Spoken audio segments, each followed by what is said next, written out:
This show is part of the HeadStuff podcast network. This is how it's always been. I'm on the outside looking in. Hey guys, it's Karen here. I'm sure you know by now that when it's just one of us talking, that means that something's up. So yes, you're quite right. We have to take an unexpected break for about 6 weeks or so that Anna can finish her next book. I'm sure you guys know a lot of work goes into these episodes, so we've just had to hit pause on the podcast altogether for a little bit. We're really sorry now that we're leaving you with the very last bit of the Firestorm trilogy to go. But, try to think of it as like when Friends would end on a cliffhanger and you'd have to wait all summer to find out what happened when Ross said Rachel instead of Emily at the wedding, or like which room he went into in that beach house episode. That kind of thing. We'll keep you posted. We'll let you know as soon as we have a return date. So thank you for bearing with us. By way of apology, we've released the 3rd episode of our Caitlin bonus series today here. So now the first 3 are free to listen to on the main feed. You'll find the first 2 if you just scroll back a little bit. If you want more, there's loads of episodes in our bonus feed. You know the drill, HeadStuffPodcast.com. You can sign up there. There's a rake of Caitlin episodes. There's all the episodes about the Sweet Valley High TV show. That show is all up on YouTube. So you could watch the episodes and then come listen to us chat about it. We go on a proper little journey of like making fun of it and thinking it was kind of ropey at first and then coming to sincerely enjoy it and fall deeply in love with Winston Egbert, or that might have mostly just been me. But yeah, it was a fun time. So thank you so much for sticking with us. We will chat to you soon. There'll be a little bit of posting on Instagram possibly just to fill the time. So yeah, thanks a million, guys. Bye. You take the good, you take the bad, you lose your hinges, then you have the Caitlin life. The Caitlin life. Welcome to Pi Beta Alpha, the podcast in which we explore the strange and terrifying world of the Caitlin series, book by book. I'm Anna Carey. I'm Karen Moynihan. And we have reached episode 3, or part 3 of Caitlin, the Love Trilogy. Part 1, Loving. Yeah, these names are so terrible. So terrible. This is the one thing. The fault I will find with this series so far is that very little attention was paid to the name. It's almost as if they didn't think that in 30 years people would be doing a podcast about it and have to read the titles out repeatedly. I mean, really, they just haven't thought this thing through at all. Yeah. So yes, it is the Love Trilogy, Part 1, Loving, Part 3 for us. Well, some of that is our doing, I suppose, by splitting one book into 4, possibly 5. Oh, more than 4. We're just halfway through now, basically. Yeah, we're really just going to wring as much as we can out of these books. But to be fair, they make it very easy. Oh, they do. Well, as you might recall, we left Caitlin seething with rage that she was going to have to ask Diana to the weekend away at her house if she wanted to have Jed, the object of her, frankly, obsessive affections. Oh boy, she has got her sights set on Jed. I am worried for him. He does seem like a pretty sound guy, to be fair, because he... Oh, totally, yeah. If she wasn't going to invite Diana, then he wasn't coming, basically. So, yeah she has had to bite the bullet on that and have Diana be part of this little weekend jaunt out to Ryan Acres. I'm just going to say, I expected more to happen at Ryan Acres. It's like they don't even describe a whole day of this weekend. No, it's very fast, isn't it? Like it's a couple of pages and it's like, bam, we're back at school. I was like, wait, what? Where's the party? What's happening? I know. Well, we begin. It's Friday afternoon. School's out, and Caitlin has a canvas bag slung over her shoulder. I thought she'd be all Vuitton suitcases and stuff. Very much. Yeah, I'd expect her to have just like duffel bag. Some footman with a trolley just packed high with teetering Vuitton travel cases, like a hat box or something. Yes. But yes, she leaves Highgate because she knows that Rollins is Edith's uncle. Like, I've decided it must be. I mean, just the name recycling is kind of getting out of hand at this point. It's ridiculous. So yeah, Rollins is apparently, we will find out in a page or two, he is Regina Ryan's loyal middle-aged butler / chauffeur. Jesus Christ, this poor man. Get out while you can, Rollins. Led a dog's life, no doubt. I'm sure. Under Regina Ryan's eagle eye, doing 2 jobs. I know. It's like, I just want him to fleece that family and make a quick getaway. Oh, yeah. Actually, if that's happening, then good. Yeah. So yeah, she's waiting for Rollins. Apparently everybody else is driving themselves, but Emily, Diana and Jed will be riding to Ryan Acres in style with Caitlin. And the others are waiting outside the building, and Caitlin looks at Diana, who looks nervous, not wearing any makeup. You'll describe her outfit later, but I mean, it is pretty fucking bland. Very dull. But we're told her appearance was neat, but her outfit lacked style and sophistication. So that's pleasant for Caitlin, of course, because she loves staring at others. However, she's not so happy about Jed's vibe. Yes, because Jed is standing beside Diana. He's looking kind of very protectively kind of at her and sort of he's just kind of minding her at all times and making sure she's okay, which of course sends Caitlin into an absolute rage, which is kind of her default setting, yes. I feel, for a lot of this. It's just her being absolutely furious because Jed is looking at Diana. Yeah, pretty much. So, Jed is all sort of chill. He just nods to her in greeting, like he's just like, it's nice to invite us. It's always us and we. Oh, yes. And Caitlin says, I'm so glad you're coming. And we're told that though Caitlin's words could have been intended for all of them, she riveted her blue gaze directly on him. She's always trying to send him fucking messages with her eyes and stuff. It is terrifying. Like constantly just staring him out of it. Like it must be quite unnerving to be part of that group. Although Emily, of course, is Jed's cousin and she just seems like really excited. She's buzzing to go. But I'm also like, can Emily just also not read a room to save her life? Because it sounds really weird and awkward. But Emily's just like, yay, we're going. I can't wait.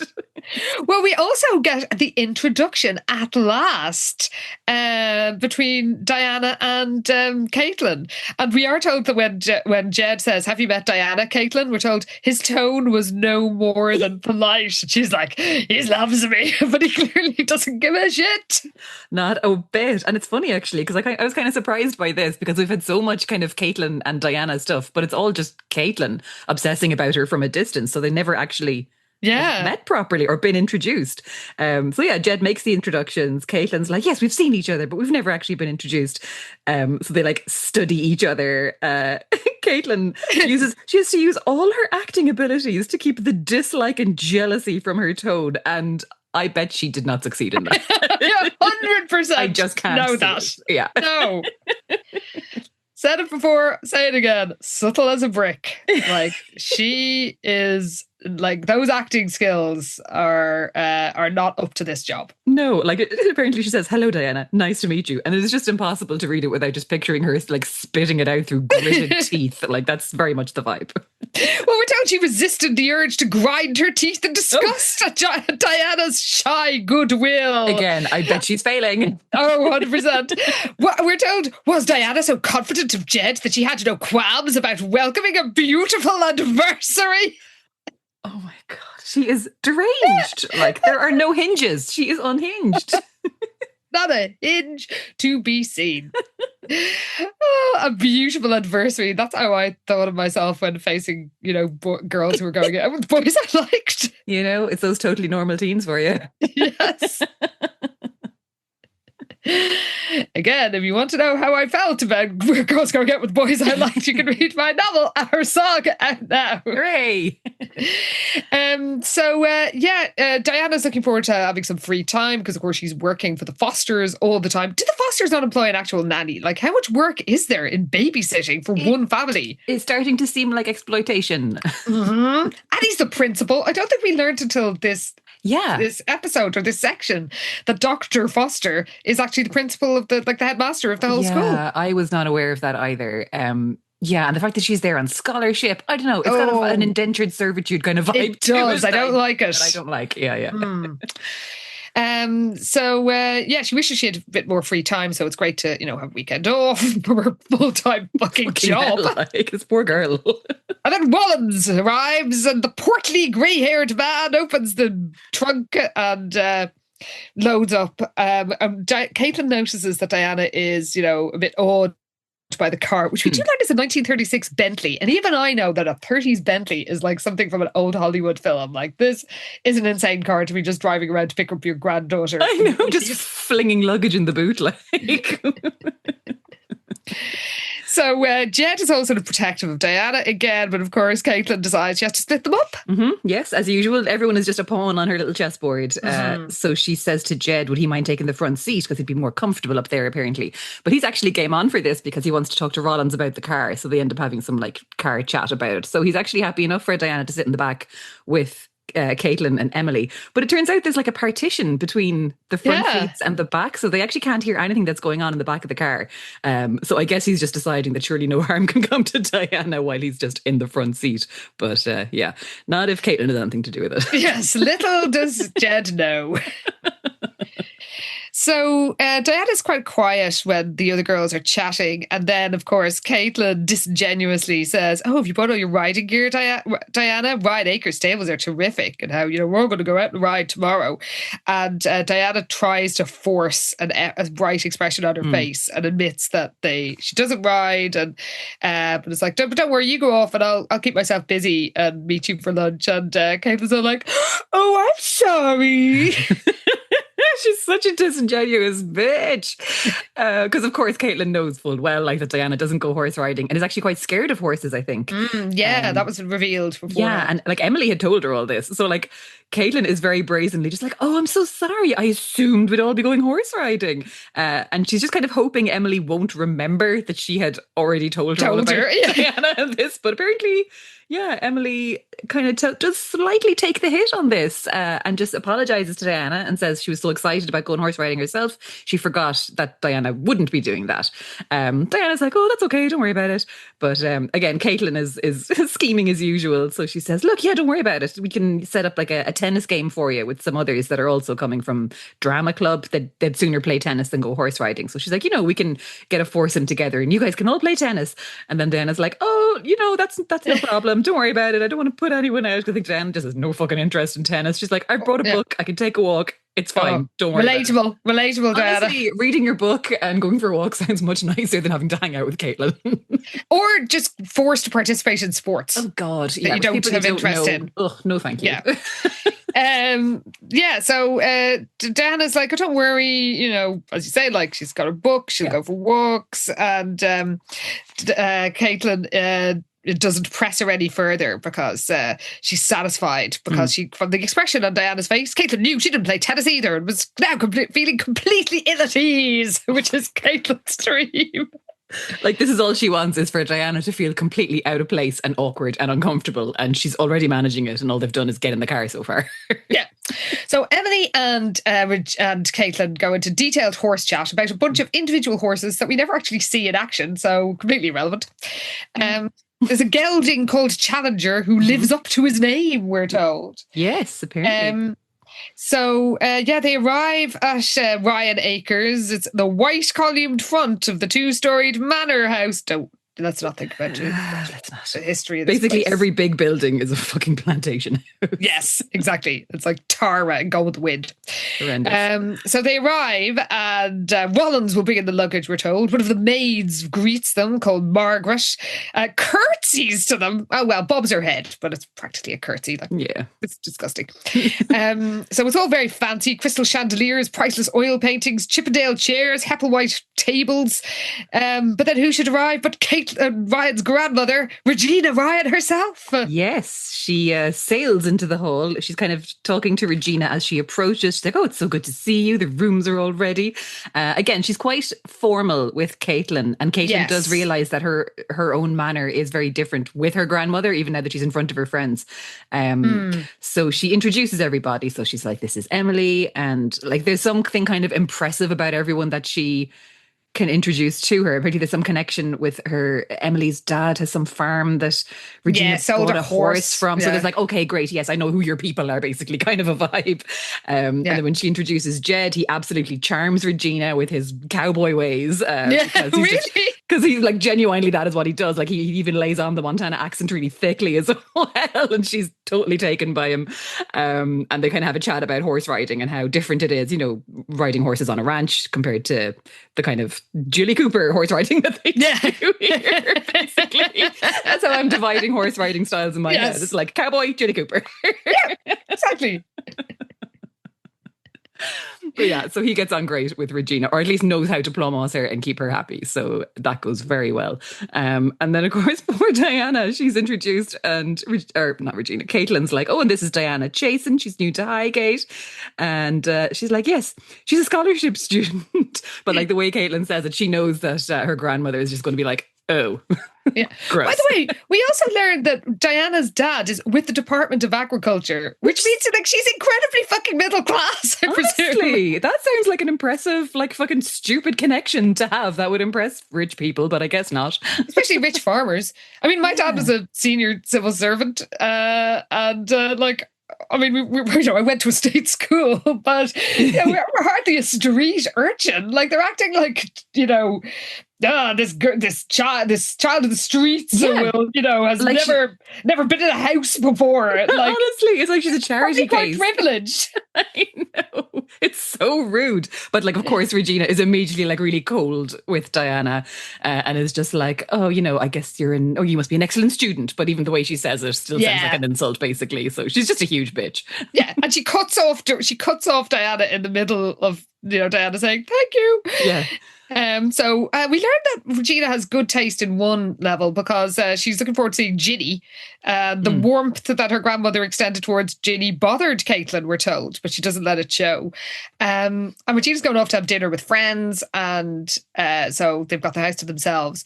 And Jed offers to carry the girls' bags upstairs, and Caitlin wanted to show him around himself or herself, like have her, to sort of to get him on his wheel own, him away. Yeah, but she's thwarted at every turn, basically. Yeah, because he keeps being really helpful and just like making sure everyone's got all their stuff and helping them out and carrying bags, and he's kind of chatting to the maid and just being kind of nice to everybody. So of course Caitlin's furious. Well, we also learn that when she talks about her grandmother, or when he talks about her grandmother, because of course he'd heard a bit about her from Caitlin. Caitlin's all like, well, you handled her pretty well. And Jed gets serious and said, I only wish I could have softened up her treatment of Diana. We're told, I'm sorry about that. Caitlin lied with total lack of shame. She just doesn't give a fuck. Oh my God. But like, she's kind of getting Jed on side because he's like, oh, there's nothing you could do. I could see her sizing Diana up, and poor Diana just couldn't hack it. And Caitlin's just like, my grandmother can be so insensitive sometimes. I don't think she even realizes it, as if she hadn't like engineered the whole situation to make Diana feel like shit. Well, then the maid offers to show Jed to his room so Caitlin can, relax in her own quarters, and Caitlin's like, curses. But then she tries to send a silent message again. Oh my God. Like, there's just so much, I would say, just like silent staring at Jed. I feel like her lips are probably moving in some kind of like a silent mumble as well. She's just terrifying. Yes, we're told when she looks at Jed, her lips were turned upward slightly in a tight smile that conveyed a silent message. These messages are not getting through. No, this is entirely one-sided. What are you doing? Well, she goes to her quarters, and her room now, as a child, I think I would have literally murdered somebody for this room. It sounds amazing. Yeah, it's the kind of thing you're reading it out and it's like, oof, really? But yeah, as a kid, you just be like, this is heaven. The entire room apparently is done up in blue and rose, which are her favourite colours. There's like 2 huge windows facing out onto the lawns, blue brocade everywhere. There's like a marble fireplace, a rose upholstered chaise longue with a reading lamp. Like, it's very like, yes, teen ideal bedroom. Yeah, built-in bookcases, beautiful little dressing table. But she decides she's going to have a long bubble bath, then decided the right outfit to wear that night. It had to be special because that night she was going to make her move. Well, she doesn't. So her plan is really non-existent, basically. I know. I was really expecting so much more out of this whole party weekend, but yeah, it falls very flat. Though now the outfits do not, and I look forward to your descriptions of them. Hell yeah. I gotta say, for like 4 chapters at a time, it is delivering every time with the outfits. Oh, seriously, yes. It's wild. So we're told an hour later she's ready to put her weekend plans into action. She goes to the games room, which apparently overlooks the swimming pool. There's pool, there's darts, there's a stereo. And Ginny's going through the records and tells Caitlin she's dressed to kill. She sure is. She sure is. My God. But there's no sign of Jed and Diana, and we hear that Roger, who just seems like such a tedious bore, like he supposedly fancies Caitlin, but all he does is like bang on about like the football team to her. Yeah, it's so boring. Like he really is just like a boring football guy, and all he talks about is himself and his team. Yeah. So Jed arrives with Diana to Caitlin's rage because she wanted to get a few words privately with him before they all sat down to dinner, but that would be impossible with her around. But she's sure she'll have time to talk to him for the movie that they're going to screen in, like they've got a projector later on. But no, she doesn't. Yeah, it just doesn't work because he just sits next to Diana the whole time. Caitlin can never quite get him on his own. Like she reckons that, it's obvious that Diana must have said something to Jed about her discomfort at Ryan Acres because he's playing the protector. So really Caitlin's plan to make Diana feel uncomfortable has totally backfired because now Jed is like really keeping an eye out for her and making sure she's okay and just hanging out with her the whole time because they are like, he's the closest person to Diana, I guess, at this party, and he's just not leaving her on her own at all. So Caitlin, of course, is just, enraged. And I sort of get the feeling they are going out. It does seem like that. They do seem very much like a couple. Like they're always together. He's always kind of wondering where she is. And they get on together, like. So it does seem like, and like a lot of these kind of kids have kind of paired off as well at this point or at certain points in the evening. It does seem that they've kind of naturally fallen together as a couple. Yeah. Well, Caitlin decides she has to do something and comes over to Diana and says, I haven't had a chance to talk to you all night and I just realised you haven't met everybody. But she's like, no, that's okay. You've been busy. Jed and I have been talking. And they sort of have her and Jed sort of have a little smile. And we're told nothing could have fueled Caitlin's anger more surely. How much more fueled can it get? Because she is just a volcano of a girl. Like she is just seething at all times. All times. So she's like, her eyes narrowed, we're told, but her voice held a warm welcome. Bet it didn't. No. She's like, let me introduce you to loads of people now, especially if you're going to play tennis with people in the morning. She's like, fine. But Caitlin will brook no argument and she leads Caitlin away, or leads Diana away. Yeah. But the thing is, she doesn't get to talk to Jed because Jed is now talking to other people. This is the thing. Like, usually all this kind of goes to her plan and goes exactly the way she wants it when she's like moving people around and, setting up conversations to suit her. But yeah, this time it's not working because now Jed and Roger are talking. They're talking about the fucking football team. It's so boring. So when Caitlin goes over to chat with them, she's still not getting Jed on his own at all. No, never. But she also knows that she's purposely left Diana over with people that she has nothing in common with and nothing to talk about with. But she's just like, good. Yeah, basically, like there's a worried, lost expression on Diana's face because Emily's talking to somebody at the other end of the room and Caitlin's like, good, let her sweat. She's so horrible. But at the same time, she's like, even though she's pleased that Jed and Diana are separate from the rest of the night, like she doesn't get anywhere with Jed, as you said. Like she's with other people the whole time. And when Caitlin and Ginny are in, because Ginny's sharing Caitlin's room, Ginny's like, okay, Spitfire, what have you got planned now? And Caitlin's like, why, nothing. But of course, Jenny's not buying it. She's like, that might work with everyone else, but not with your old buddy here. She was saying, after watching you tonight, I have to say you've got a gift. I'm surprised Jed didn't see right through you. Because of course, like Jenny seems to be the only one who just completely sees through Caitlin at all times and knows exactly what she's up to. But I'm sure Jed does see through her because, again, subtle as a brick. Well, yeah, fair. So, Caitlin or Ginny is like, look, Jed isn't playing with Diana. She's really nice and nice girls don't always finish last. Mm-hmm. And Caitlin's like, Ginny, you can be so depressing sometimes. I wonder why I have you as a friend. Then asks why Ginny didn't invite Bert Simpson. Oh my God, between Cliff Richards and now Bert Simpson, like what is going on with these boys' names? But yes, Ginny is playing innocent about Bert. Caitlin's like, oh, you don't have to play coy with me. I've seen you two talking in the stables lately. Because, of course, Ginny is seeing someone and hasn't told Caitlin who it is. So she's still not really saying much. And she's just like, oh, don't worry about it. When Caitlin tells her she should have asked him to come along as well. She's like, what? And have everyone like talking about me the way they do about everybody else? She's like, no, we're just friends. And I'd sooner keep my private stuff private. So she's like, nope, not interested in gossiping about this at all. Ginny, you are the only sensible person in this place. She's great. Yeah. Justice for Ginny. Well, the next morning, everyone's coming down for breakfast and Caitlin sees Diana looking for Jed. She's clearly feeling a bit awkward and uncomfortable because she really doesn't know anybody. And then Emily steps up to Caitlin's side.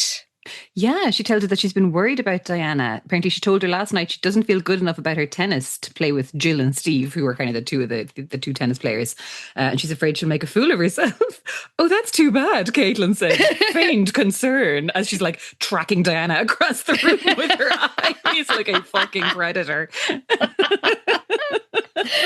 Oh, it's amazing.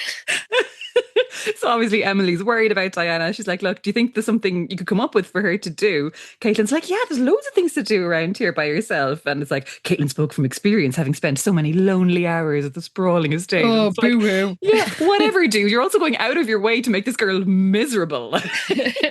Don't give me that. So Caitlin's like, oh, don't worry, I've got everything under control. So she tells tells Emily to tell Diana to meet her in the games room, and then she's like, ha ha ha, my plans worked perfectly. I've got her out of the room. So she casually sidles, we're told, over to Jed. Can you imagine? Jesus, I could just see her doing a big like crab sideways waltz. Hello, Jed. Exactly how I imagined it. She's just not subtle, so I'm just not buying any of this like smooth maneuvering from her at all. Oh, absolutely not. We're told Jed is in riding clothes, but they're not riding clothes. They're just normal clothes that he's got to wear on a horse, and his thighs will be fucked in those God, trousers. Just going to say this now. Bits. Yeah, no, I don't endorse any of this.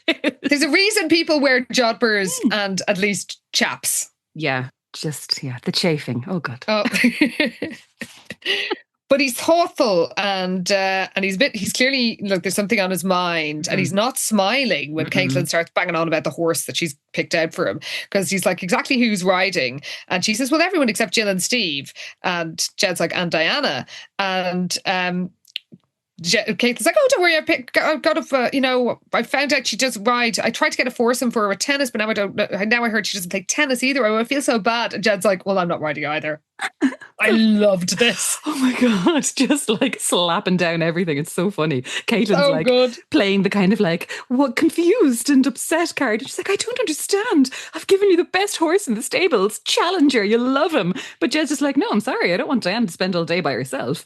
And Caitlin's like, she is genuinely confused. Like, this has never crossed her mind that he would do this. That's true. Actually, this part isn't acting. It is gas, because the fact that somebody would look out for somebody else, even if that person is Diana, is just such a foreign concept to her. So yeah, she's like, look, I was just about to talk to her to give her some suggestions for stuff she can do. And yeah, Jed is just like, look, Caitlin, Diana's been uncomfortable from the time she got here. And Caitlin's like, it's not my fault she hasn't got any interests. Oh, the mask is slipping now. Come on, Caitlin. I mean, you were barely holding it together as it was, but you're really losing them here. Because Jed's like, she's plenty of interests. She just doesn't come from a family that could afford to give her riding and tennis lessons.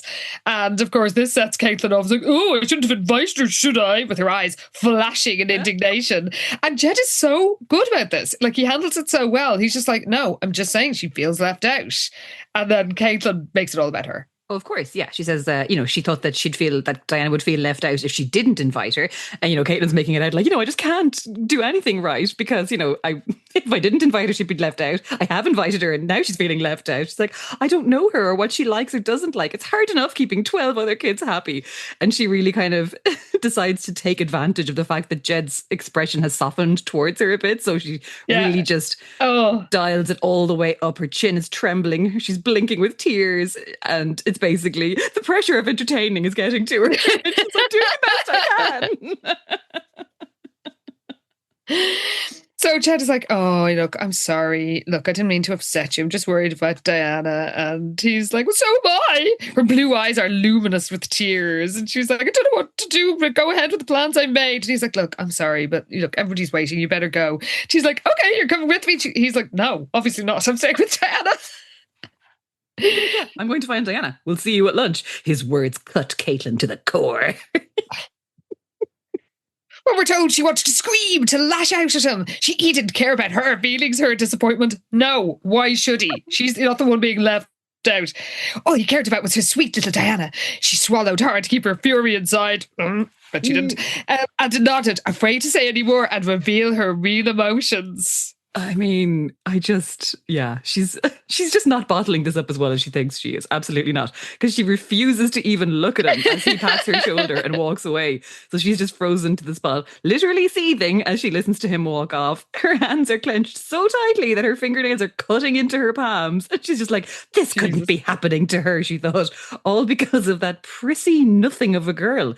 She'd get Diana back for this. She'd have her revenge if it was the last thing she did. I'll get you, right, pretty, and your little dog too. Oh my God, she is deranged. Like, Diana hasn't actually done anything. Jed is just being a very good friend / boyfriend and looking out for Diana. Oh my, it is amazing. Even Jessica, this is like Jessica throwing Sue's wedding dress under a truck level derangement, I feel. God, that's kind of just the level that Caitlin is constantly at. Yeah. Yes. Good point. Well, what is equally unhinged is that we do not see the rest of this weekend. No, that's it. Because we're back at school now. It's basically Caitlin. 3 weeks later. Yeah, it's such a jump because it just is like, how did she tried? Caitlin could find no way of prying Jed from Diana's grasp, unwilling to give him up but unable to win him over. She spent the next few weeks busy with the student council fundraiser. Like, wait, what? What's happening? So yeah, we have leapt ahead in time to fundraiser stuff. Yeah, I mean, which basically means at this stage, Jed and Diana have been going out because, I think they are going out. They are. For like about 6 weeks, which is a long time when you're that age. That's Absolutely. Like being married. Yeah, I mean, essentially, yeah. So apparently everyone else was paired up after that weekend. Even Roger started going out with somebody else, so he's not fawning over Caitlin anymore. Now, his method of flirting with her was just to bang on about his own football practices, so I think you've dodged a bullet there, Caitlin. Yeah, it's really no loss, to be fair. Yes. So it's the day before the fundraising show, which you might recall is a male beauty contest where they all dress up. The committee and the contestants have gathered in the auditorium for a dress rehearsal. And Caitlin is happy because the show's a sellout. It's all going really well. Dr. Foster will be presenting the awards and she will be the MC. But Jed has barely shown his face during all this. Like, he's done his work backstage, but she hasn't really had much interaction with him. Yeah, none, because of course it was all a ploy to get him involved in this so she could spend time with him. But like, none of it's working. None of her little plans have gone the way they were supposed to. And she's obviously furious now that he hasn't shown up for the dress rehearsal. So she's trying to like run through things, but she's mostly just, again, seething because there's no sign of Jed. Apparently they've barely spoken since the weekend at Ryan Acres. Like, he is not into you, Caitlin. Not even as a friend. No, this is it. It sounds very awkward. Like he just wants nothing to do with her. Yeah, I mean, who can blame him? Yeah, fair. So we learned that there's trouble with the costumes. What costumes they are! Oh my God. We can talk about them because there's so many other outfits going on. But yeah, some of the boys are just being a bit whingy. Apparently Roger has decided he doesn't want to be Superman now. However, Tim doesn't want to dress up in his own Napoleon costume, which he just happened to have thanks to his dad. Yeah, his father had the costume up in their attic. It's like, why? Okay, fine. Who knows what rich people get up to? Sexy Napoleon times. Good God. You be Josephine. I'll be coming back from St. Petersburg. Oh my God, wild. But I don't know much about the Napoleonic Wars, as you can go. Yeah, the references are few and far between. But yeah, some guy called Jerry was supposed to have a costume put together for himself, but he's just turned up in jeans and a plaid shirt. And it's like, what are we going to do with you? Like, what is this? Yeah. Well, Caitlin, of course, uses her alleged people skills. She calms everybody down. She tells Tim he's never looked hotter. Roger looks so athletic and he looks sexy in a Superman costume. So she plumbosses them into going along with their choices. But Jerry Davis is big, sulky fucking baby. Basically, yeah, he's like really stubborn. He's just not being talked around at all. Caitlin's like, what are you supposed to be? And he claims he's meant to be dressed as a farmer. And she's like, oh, of course. I can't believe I didn't realize it. But we just need a few props for you. So she's like, maybe if we'd like a straw hat. He's like, I don't have any of that stuff. Like, he's just so annoying and unhelpful and sulky. But Gloria, one of the other girls, is like, I can get you a straw hat. There's one back in the dorm. But then they decide a pitchfork is what will really set off his costume. So Caitlin's like, there must be one on campus somewhere, like maybe in the stables. She's like, why don't you go take a look, Jerry? But Gloria's like, no, he can't go anywhere. They're about to like run through the sort of introductory number. So they can't go letting the boys wander off at this point because this dress rehearsal is getting underway. Yes. So Caitlin is thoughtful. There's still no sign of Jed, and she thinks that he's probably at the Fosters keeping Diana company while she babysat. And it infuriates her that he'd rather be with Diana than at her rehearsal. Yes. Imagine wanting to hang out with his girlfriend instead of do some fucking stupid job that seems to be done already. But then she remembers, thinking of the Fosters' house, that the groundskeeper's maintenance shed is just behind the Fosters' faculty house. And she knows there's going to be a pitchfork there. So she decides that they could do without her at the rehearsal for 10 minutes because she'll be able to, check out if Jed is with Diana and get a pitchfork. So off she goes. She's sure that it'll be fine to borrow it. And when she's going to the gate that leads to the shed, she sees the Foster's 6-year-old son, Ian. He's playing with his trucks in the garden, but there's no sign of Jed. And then she sees the security in this school grounds lacking, is all I could say. Very much so. Yeah. Yeah. So as she's passing the house as well, she's like looking in the windows, trying to see if she can see Jed in there, but she can't see anyone. So she's like, had you made this trip for nothing? Because of course she's angrily muttering under her breath because she's just constantly fuming. So she tries to open this kind of groundskeeper's shed in behind the house, but it's locked. But then she finds there's a key that's just like hanging from a nail above the door. So she gets it open, but then sees Diana appearing at the back door. So she kind of hides when she just hears Diana talking to Ian, saying that she'll be back in a second because there's someone at the door. And then, of course, Caitlin's like, it must be Jed, she thought angrily. So she manages to like sneak into I say sneak. She's very noisy. She gets the door around the place. Like, she swings the door open with a bang, and she's trying to kind of be sneaky and not be seen by Diana. And yes, she's basically just like banging things and knocking shit over and making an absolute like state of the place completely. Literally knocking things over. And bear in mind, this is a shed full of various, there's various sacks with mysterious stuff in them. And eventually she finds a pitchfork and heads out, having left the place in absolute kip. She hears a phone ring as she leaves and she wonders if it's Jed, but there's no sign. So when she heads backstage, the parade of contestants for the rehearsal is beginning as she hands over the pitchfork. There's a lot of just boring backstage detail. Like we learned that they're going to learn $3,000. Ginny says they're going to make at least $3,000 based on the tickets they've done. So, Regina Ryan will be happy. We learned that Jessica, like what? What? Come on, Francine, get it together.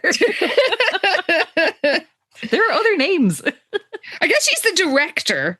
But she's having trouble controlling the boys. And then, of course, Caitlin just leaps onto the stage and quells them with the power of the human eye. Just those blue eyes can do all kinds of things. Apparently, there's a guy who's dressed as Darth Vader, which is a shockingly current reference. I know. I was amazed by this, actually. It's like Napoleon. I know. Whenever they mention actual pop culture that's relevant to the time, it's always so shocking. It's like, no, it needs to be at least 20 years out of date. Yeah. But yeah, she gets the boys in line and Roger agrees with her and he's like, yeah, we can't let the audience down. So they all cop on basically and do their run through like they're supposed to. And the show is going to be a huge success because Caitlin just thinks they're all really good and it's going to be brilliant. Yes, Roger strides across the stage with the Superman cape flaring behind him. Jerry saunters along with a pitchfork and Tim walks proudly as Napoleon. But then a late entry makes their debut. Yeah, Bill Ferrari, stunning name, turns up. And it's... Oh, no, it's not Bill Ferrari. It's after sorry. Bill Ferrari. After Bill. Oh, yes. Okay, there is someone. We also don't get too many details about the costumes. I think we can just, run with this one. Because, someone appears on stage and no one's sure who it is because it's a princess. And they're like, what a costume. Who is it? In full drag. So one of the boys, in fairness to him, has gone full drag, full beat, because they can't even tell who it is with all the makeup. And apparently it's a guy called Lawrence Baxter, they've figured out. Apparently he's usually really serious and seems kind of nerdy, but yeah. No, he was mentioned before. He was Ginny's, yes, because he's Diana's friend. Remember, it was her brother was killed in the, they had the connection. Emily talked about him. Okay. So he actually is kind of a popular kid, but he's kind of, more quiet and reserved. Studious or something. Okay. Yeah, I totally forgot that's who that was. This is the danger of doing books 4 chapters at a time over a series of months. I mean, there was a big gap, so I can't. That's my fault. That's okay. Okay, so Lawrence Baxter, fair play to him because, he has gone top to toe drag with this and good for him. Yes, I was delighted by this. Go, Lawrence Baxter. Yeah, good for you. So Ginny is sure that he would and wonders if Diana talked him into it because, they're such good friends. But anyway, he's the star of the show. But then they hear an ambulance siren. Yeah. So they're all like, oh my God, is there a fire? If there was a fire, there'd be an alarm going off. So they're wondering what's going on. Everyone kind of crowds around outside and someone says that it's an ambulance that's over by the faculty houses. Caitlin's like, oh my God, what's going on? Is somebody sick? But no one knows what's happening. So it just kind of gets the crowd under control and is like, look, someone will let us know what's happened. It's probably nothing. Everyone get back on stage, basically. So she gets everyone back inside. But then they hear someone come running saying it's the foster kid. They've taken him to the hospital. So of course it's little Ian who was outside playing with his little dinkies and trucks and whatnot. Yes, and apparently the Fosters are out of town, so Diana got into the ambulance with him when he was taken away and obviously was very upset. And Caitlin feels uneasy, and for once, I didn't realise she feel human emotions. Very unlike her. Yes. But she says, look, we'll call it quits for today. We'll just start come 2 hours early tomorrow. We'll run through everything. Mm-hmm. We cut to the hospital, where I guess we learned that Emily's dad is Canadian comedy legend Lorne Michaels.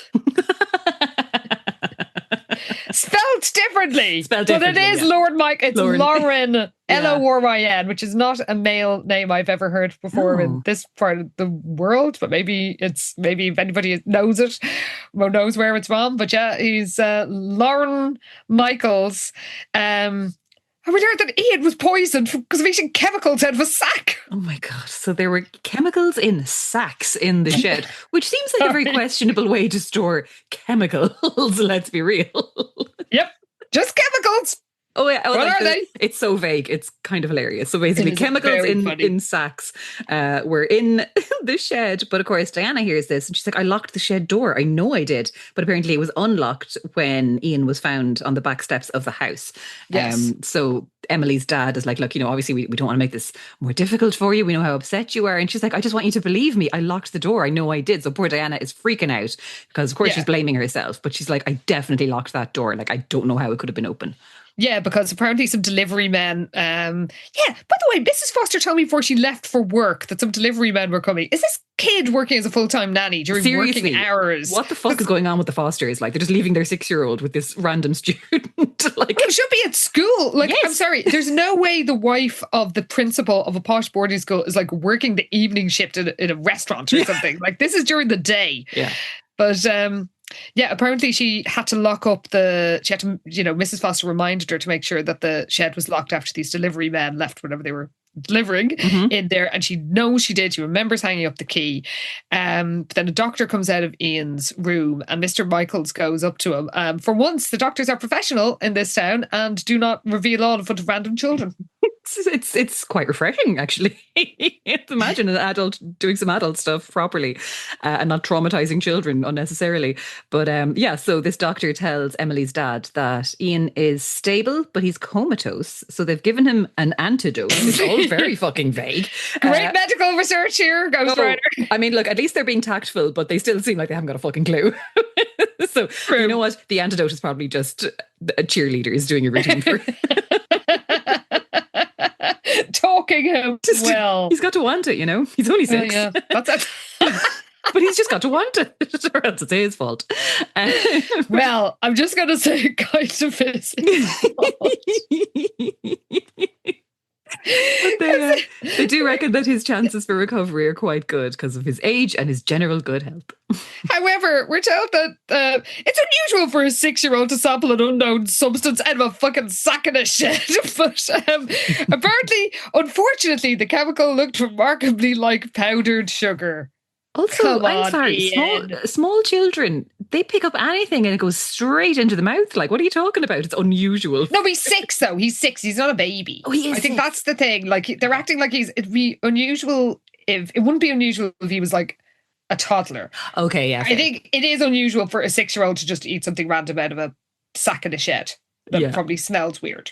It surely did, but yeah, apparently, it looked like sugar. So yeah, just scooping it out with his hands. There you go. And God love him, look where it's got him. Poor Ian is in a coma despite the antidote. But the Fosters have arrived at the hospital, and the doctor's like, okay, get that girl out of here, because don't let them see her, because their feelings are running high. Mm-hmm. And like Mr. Michaels, there's some decent adults here, because Mr. Michaels is really good with Diana, because she refuses to leave, and he's like, look, it's fine, the Fosters are with Ian now, he's going to be okay, like, just needs her to have a rest and get out of the drama.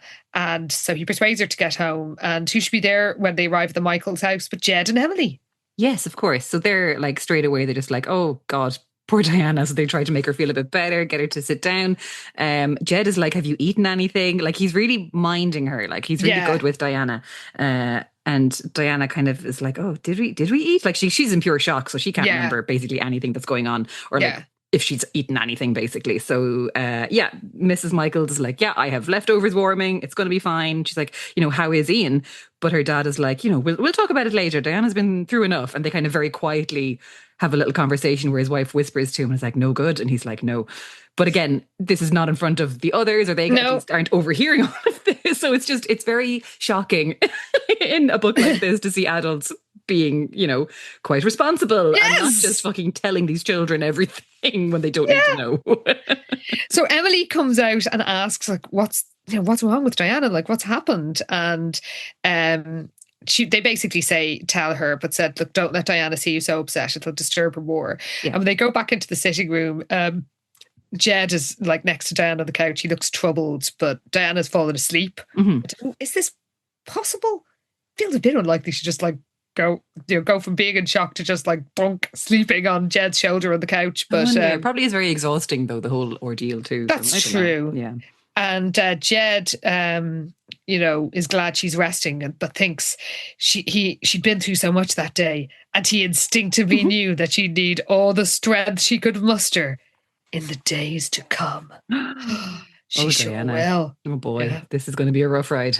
It is, because that is the end of part 3 of Loving. Part 1 of the Love Trilogy. It's just so unwieldy. Well, PBA siblings, welcome back to the clubhouse. What did you think of part 3? Did you find the time jumps as slightly disorientating as we did? Honestly, there was so much built up for that weekend, and then it was like 2 or 3 pages, and it was like, and 3 weeks later. Like, what is happening? What is this? The pacing of this book is really weird. It is all over the place.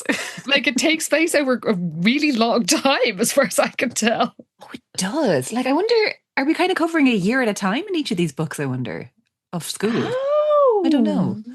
No, well, maybe in each trilogy.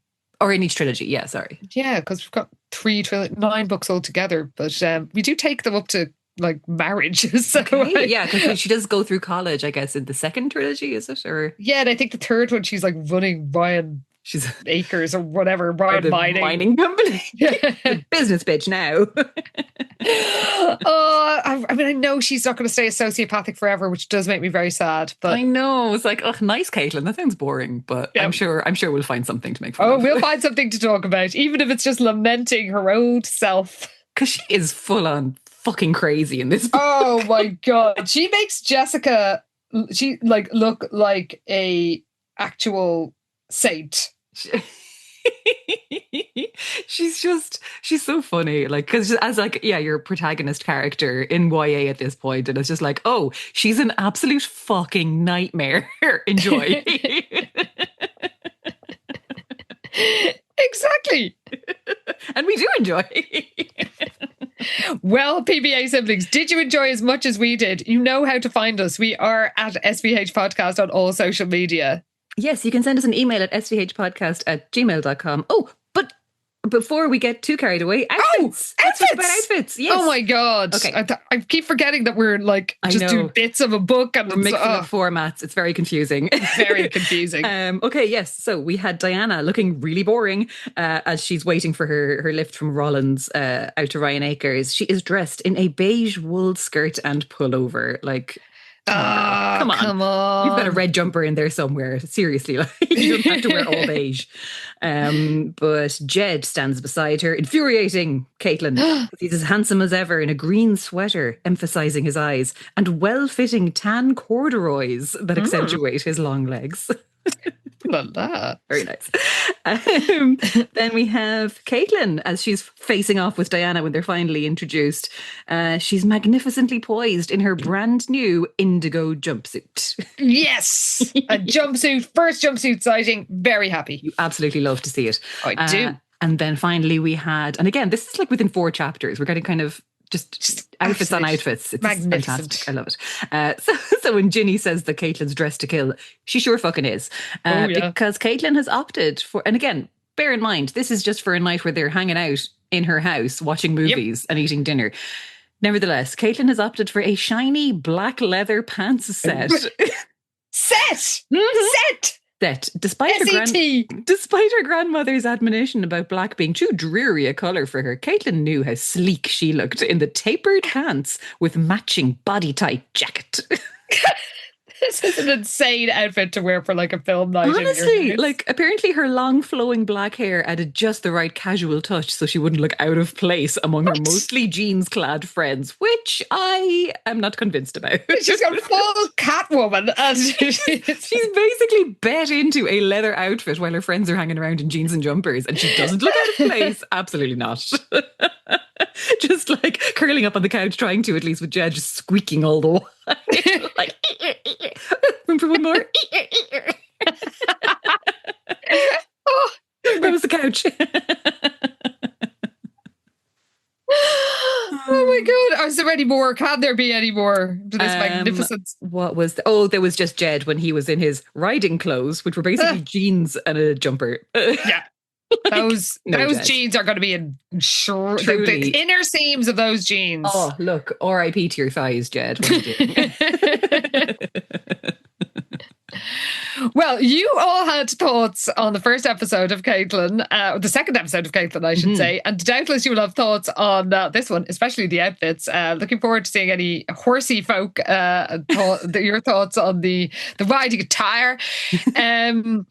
Pippi and Shirley made a very good point. Ginny is the only one of these characters who is going to not go to alumni events in full MAGA regalia. Oh my God, yes, 100%. I liked Abby Normal saying, how many of them will be sending, hey girl, Facebook messages 20 years down the line inviting you to join their MLM? All of them, especially after their first divorces. Oh my God, 100%. Plucky Insolent started some tagging. Tag yourself. I'm Mama Michaels. Yes, I left my family in Montana when I fell in love with and married Hollywood producer Jackson Croft. I kind of forgot about my kids, Jed and Melanie, well, Annie, after Jackson and I had a child of our own. But when that child was killed by a drunk driver, we briefly considered replacing it with one of my Montana kids. Then Jackson remembered he already had a secret love child in Sweet Valley named Susan Stewart, which, let's be honest, was way more convenient. Welcome to the family, Susan. Love a bit of crossover. So good. Like, there just has to be some cross. I mean, just all these names, it's too much, especially Rollins. I need to know what the link up is there. Our pal Cressida Burton said, I'm the Highgate Academy Director of Equitation, simply asking, what the fuck? I mean, we're all asking that. Truly. Bible Flickette said, I'm Diana. Caitlin woefully underestimates me because I have something she will never understand. Subtlety. Damn straight. So true.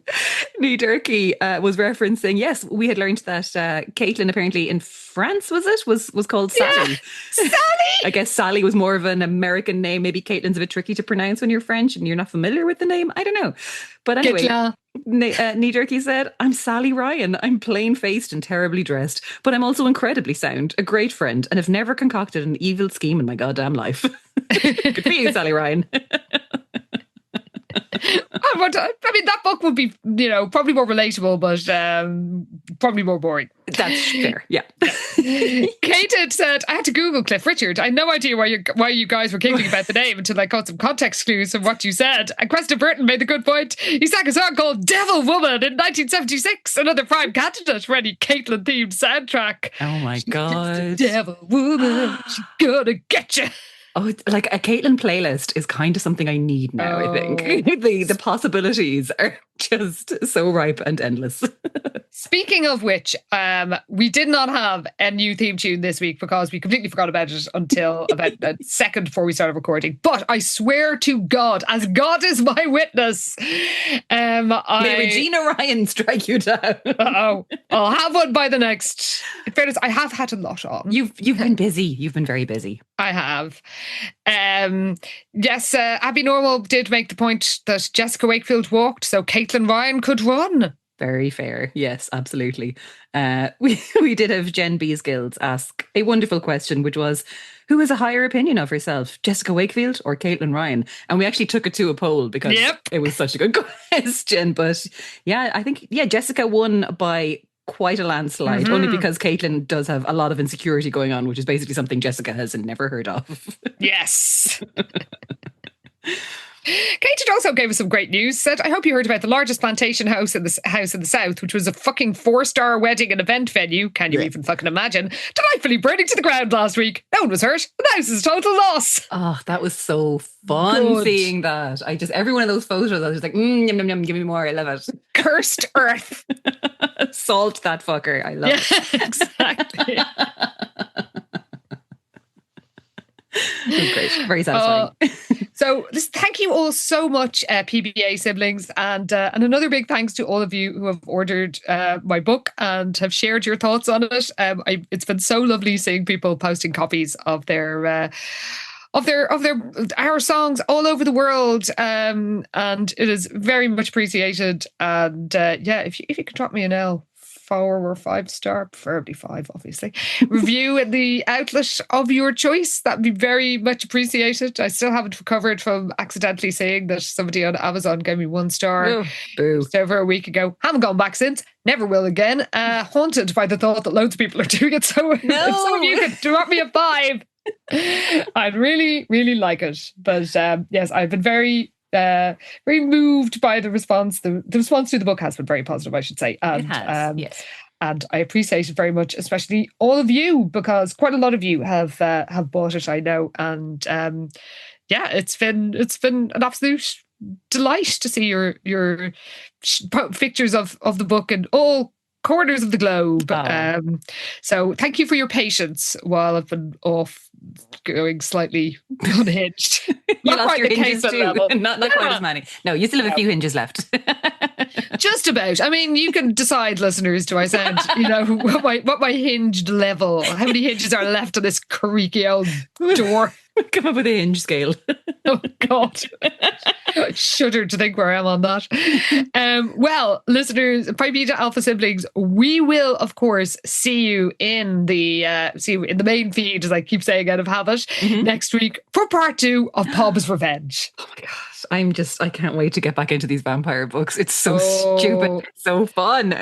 And the second half's even better than the first. Honestly, the first was just kind of setting the table, getting us ready. The second one gets fucking juicy. Ugh, this is going to be great. The amuse-bouche, if you will. That's quite vampire-friendly phrase as well. Oh, very. And my bouche is very amused. Yeah, well, don't think too much about old Red Lips bouche. He's got his lipstick on and he is good to go. Pub.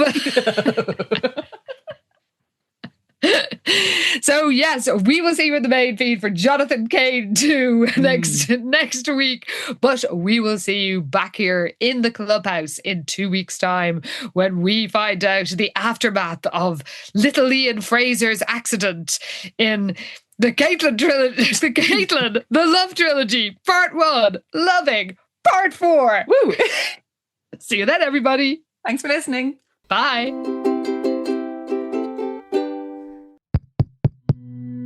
This show is part of the HeadStuff Podcast Network, a hub for the creative and the curious. Shows are produced in association with HeadStuff and the Podcast Studios Dublin. Find out more or become a member at headstuffpodcasts.com.